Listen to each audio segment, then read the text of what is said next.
colors. What we don't understand is often we think that being a Christian means all of our desires go away.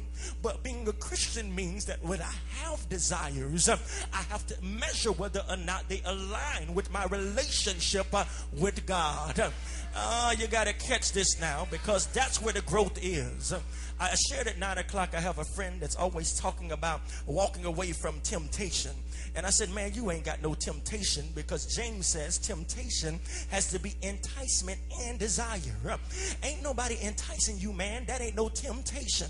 Temptation is when it wants you and you want it. But because of the joy you got in Jesus, you say, I can't touch it. Hold my hand, God. Keep my mind right. Keep my mind stayed on to you, because I got too much inside of me. I got too much of a relationship with you to allow this stuff to trip me up. Look at somebody and tell them, stop tripping. When you have a relationship with Jesus, it governs your behavior. Relationships change your actions and your activities.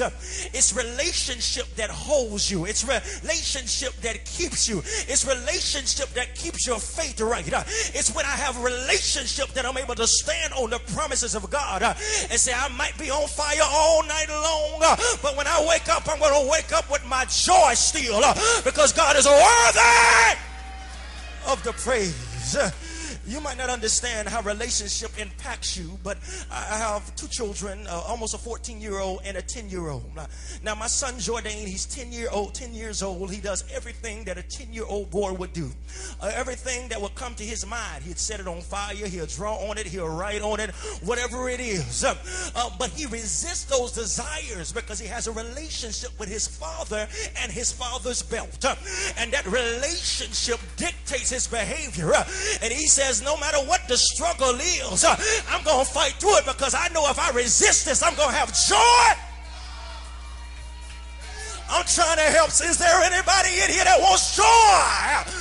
Oh, the Bible says that we are to count it all joy when various temptations and trials come into our lives. The reason we count it joy is because we have a relationship with Jesus Christ. We know he is the one that sustains us, and he is the one that keeps us. And I can have joy because in season and out of season, I know he's still a keeper. Paul now comes and writes a little bit differently than James, because Paul says, I don't have to tell people to put their faith to work. I'm a living witness that your faith has to work. Because by the time he writes to the church at Philippi, this is a church that he had given birth to 14 years earlier.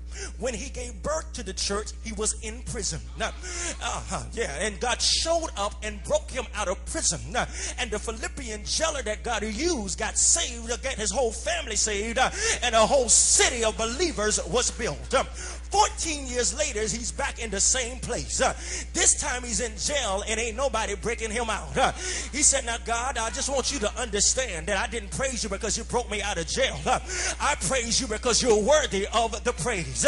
He says, the more apprehended I am, the more I want to apprehend you. He says, I don't just want to know your crown, I want to know your cross too. So he begins to write romantically from a down place and say, even though I've lost everything, I count it all as joy. You got to understand who this Paul is. He's of the tribe of Benjamin.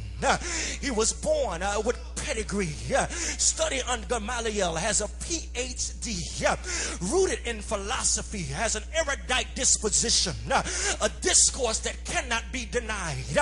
He's been recognized in the upper echelon of government. Everybody knows his name. He drives the nicest chariot, got spinners on it. He's got it going on. He said, but you can take it all away from me, I'll still count it as excellence if I can have Jesus. He says, all I want to do is just know Jesus. I want to know him in the fullness of his